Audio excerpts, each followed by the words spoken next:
Olá, tudo bem?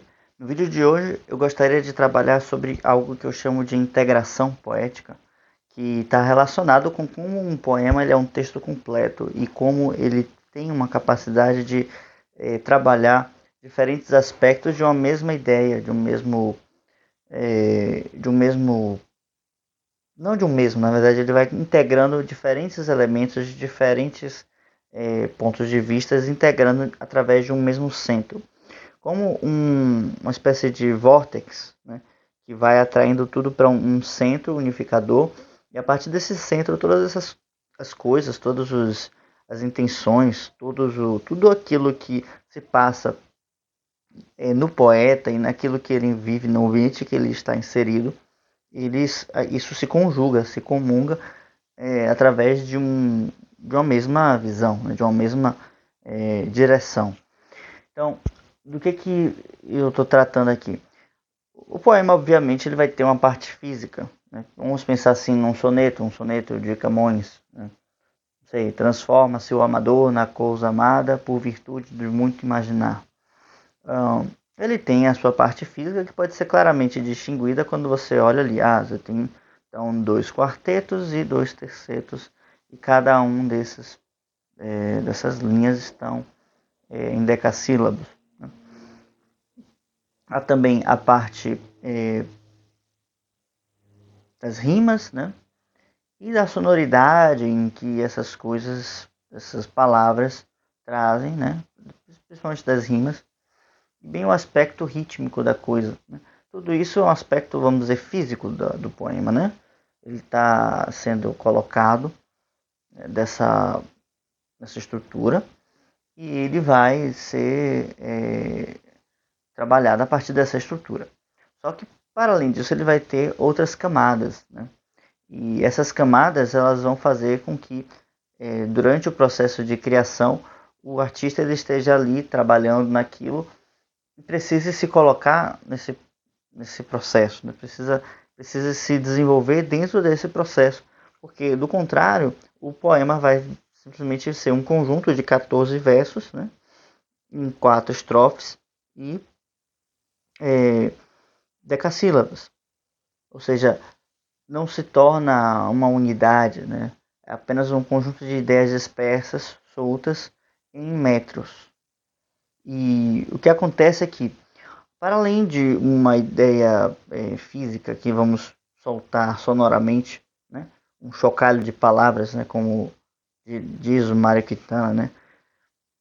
A gente precisa ter uma ideia que aponta para algo além, né? Mais recentemente, eu falei sobre o símbolo, né, que integra as partes de um poema, né, tanto a ideia da sua parte rítmica, da sua parte racional, estrutural, formal, que aponta, né, para essas ideias, e o símbolo como esse elemento que integra tanto essa parte formal quanto a parte dos sentimentos, da parte das, das emoções que trazemos ali. Né?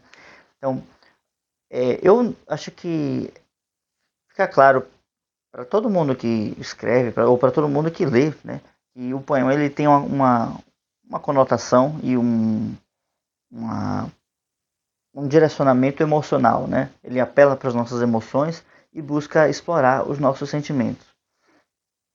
Isso eu acho que é muito claro hoje, né?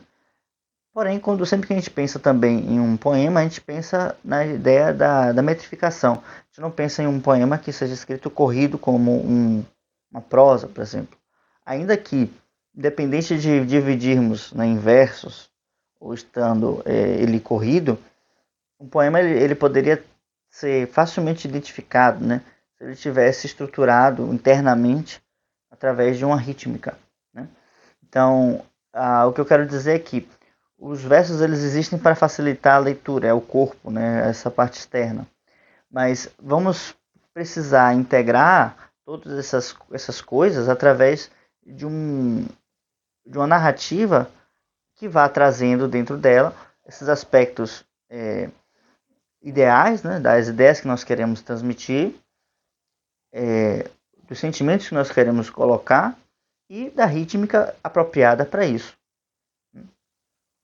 Por exemplo, quando eu falo de forma muito acelerada, assim, e como o Chaves, né, que vai falando, Isais, Isais, Isais, e não sei o que, quer dizer, por que eu falo assim de forma acelerada e cortada o tempo todo? Porque eu estou com o emocional alterado, né?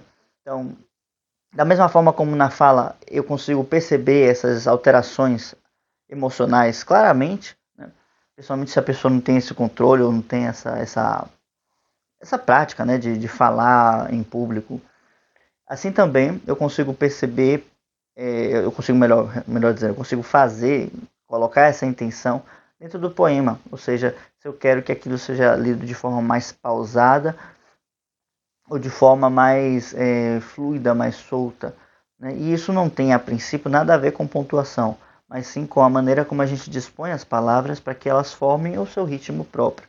Já falei numa outra ocasião aqui no canal que o ritmo ele é criado a partir da maneira que nós dispomos as palavras. Da mesma forma, então, podemos entender que o ritmo ele é único para cada poema, porque do contrário, se fosse exatamente igual para cada poema, nós teríamos exatamente as mesmas palavras sendo colocadas, o que faria com que que fosse, na verdade, a mesma poesia, as mesmas palavras encadeadas. Né? Pois bem, então, o que eu quero colocar aqui é que o conceito eu posso trazer como um aforisma, né? Eu posso pegar e escrever, né? Vamos dizer que o poema tem essas partes do conceito, dos sentimentos e do ritmo, né? O seu corpo. O conceito eu posso trazer através de um escrito, né? Não sei, quando vou trazer um conceito platônico, né? Eu falei do amor mais cedo, vamos fazer um conceito platônico, né? O amor é a busca daquilo que lhe falta. Eu posso trazer isso. Né? Se eu posso também dizer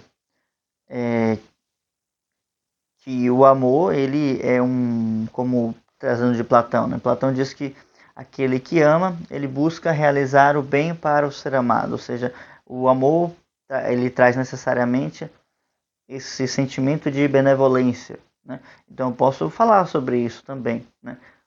Sobre o bem querer que eu tenho para o outro, né? E eu posso fazer isso de uma forma metrificada. Né? Mas integrar todas essas partes em um mesmo elemento é aí que a arte surge, como esse corpo que por ele mesmo já possui em si um sentimento e possui em si o conceito que está sendo transmitido. Então, por isso que esse poema de Camões, né, esse soneto que diz: transforma-se o amador na coisa amada por virtude do muito imaginar, não tenho logo mais o que desejar, pois em mim tenho a parte desejada, esqueci agora, na coisa amada, em mim tenho a parte, é isso mesmo. Mas, enfim, esse poema que começa dessa forma, ele está trazendo, então, exatamente esses elementos platônicos que eu trouxe, né? O amor como a busca por aquilo que nos falta, e o amador vai se transformar na coisa amada a partir do momento em que ele vai buscar isso primeiro em sua imaginação, ou seja, quem ama tem um ideal a ser buscado, e o amor é que faz com que ele busque e chegue em direção a isso, que vá em direção a isso, e chegue futuramente a isso.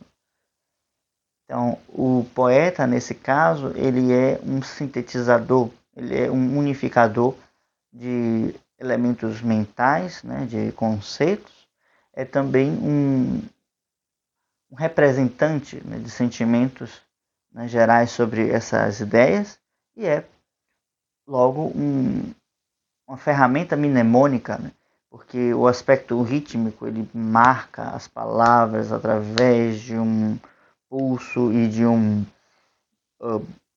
disposição que fique fácil, né, sonoramente de lembrar e também que gere alterações, né, emocionais em sua recitação para que se possa lembrar isso tudo, obra do ritmo poético, né?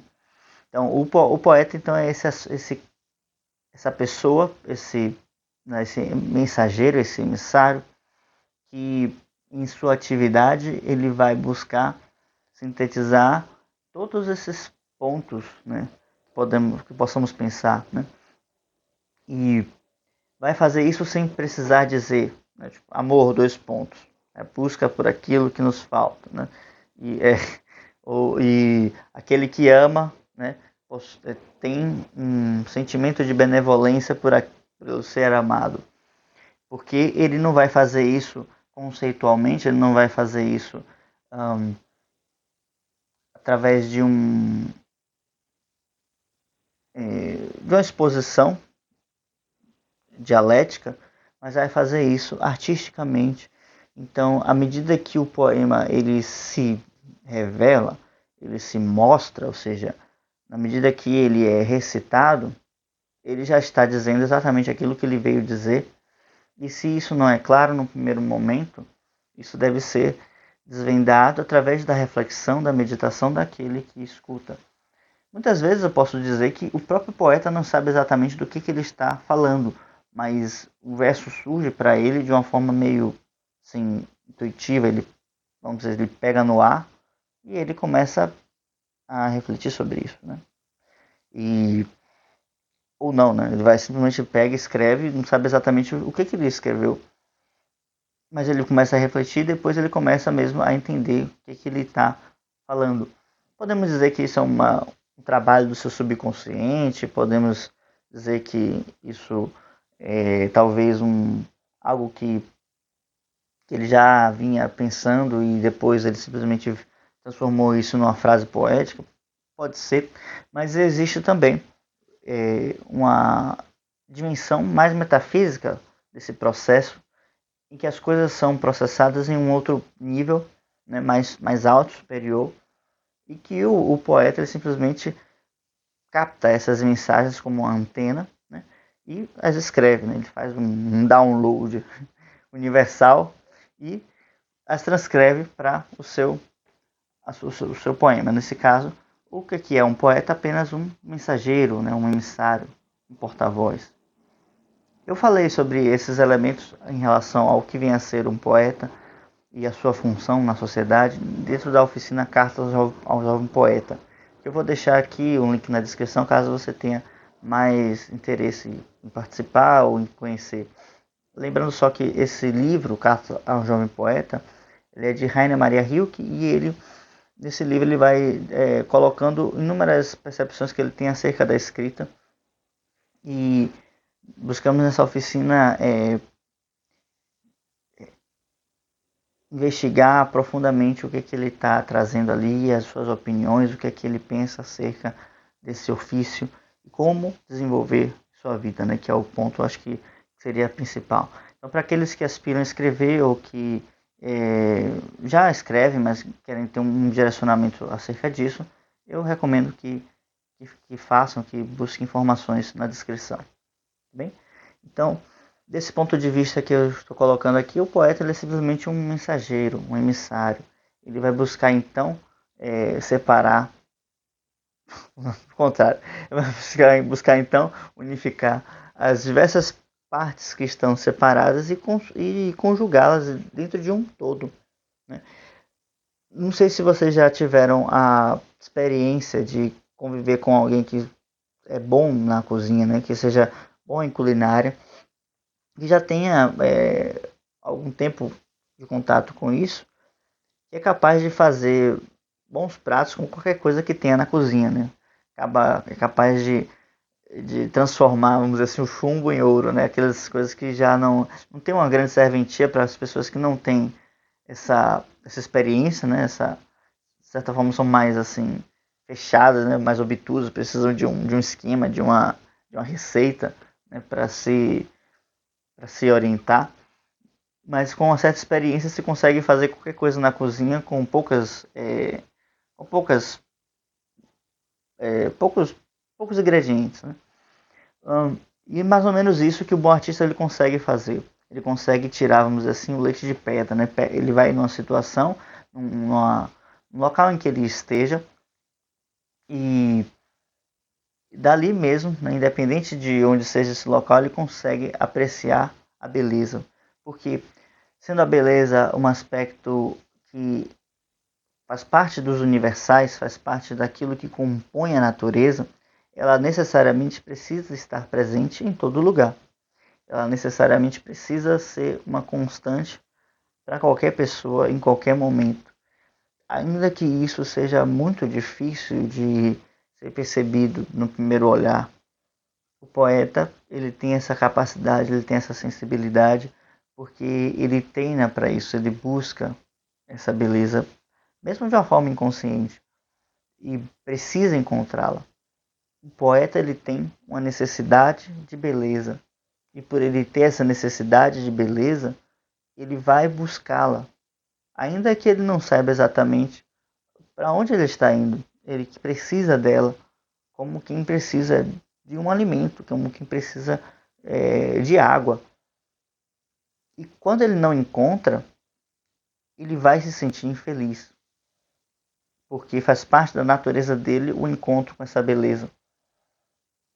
E se ele não está consciente de que ele precisa desse encontro, né, ele despreza isso de alguma forma, né, por conta dos nossos vícios, né, enquanto sociedade, que despreza as coisas que são boas, né, porque a gente está num processo de selvageria muitas vezes, né, a gente fala de educação e valoriza a educação e tal, tal, tal.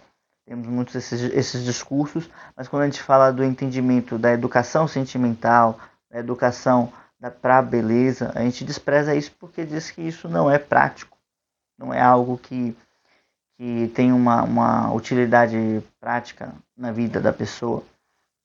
Isso é uma bobagem completa, porque o desenvolvimento, a educação integral, ela se pauta, ela se fundamenta, ela se faz na medida que vamos despertando a pessoa para a sua alma. E essa alma, ela não é prática, mas sim um elemento, como posso dizer, atemporal, que não se relaciona diretamente com as ideias mais corriqueiras, né? Então, ainda que esse despertar ele possa gerar em nós melhorias práticas, até pragmáticas, né? E o melhor estilo de vida, ela não é, vamos dizer assim, não está totalmente atrelada a isso, né? Então, se não, o aspecto da beleza, o contato com a beleza, tanto física, né, através da natureza, mas também principalmente através da arte, como esse aspecto que vai buscar resgatar, né, despertando sonoramente, né, essa alma para essa realidade em que ela se encontra, também é fundamental, porque do contrário a alma não desperta, e se ela não desperta ela não pode atuar no mundo, não pode agir no mundo, certo? Então, o poeta então ele vai buscar esse contato com a beleza e por isso ele, onde ele está, ele busca reunir ou restituir ou restaurar aquilo que está separado, aquilo que está destituído, aquilo que está sem unidade. E por isso ele vai buscar unificar essas coisas que estão caóticas, vamos dizer assim. O poeta, então, desse ponto de vista, ele é um grande reunificador. Então, um ponto de vista ele é apenas um mensageiro, do outro ele é um reunificador, aquele que restaura as partes e recompõe uma unidade perdida, né, como nos mitos, né, osirianos, né, dionisíacos, onde esses deuses, essas imagens, né, da eternidade, eles estão sempre se reconstituindo através de um processo de busca e reconexão.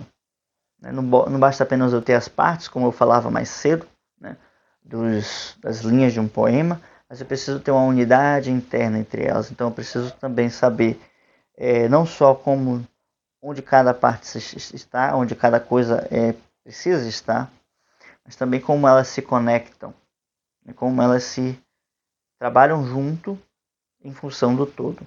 E assim também é o poeta que busca sempre restaurar a unidade, e essa unidade de maneira funcional e integral, ela é a beleza que no momento em que ela está se expressando no mundo, ela é essa própria vida em movimento. Tá bem? Então, por hoje é isso. Queria falar dessa unidade do poema e, de certa forma, que o artista busca restaurar.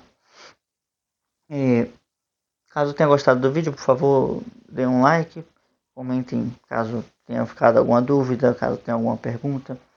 E se inscrevam no canal, né, por favor. Mais de 80% das pessoas que assistem os vídeos aqui não são inscritas no canal. Por favor, se inscreva no canal e até o próximo vídeo. Tchau, tchau.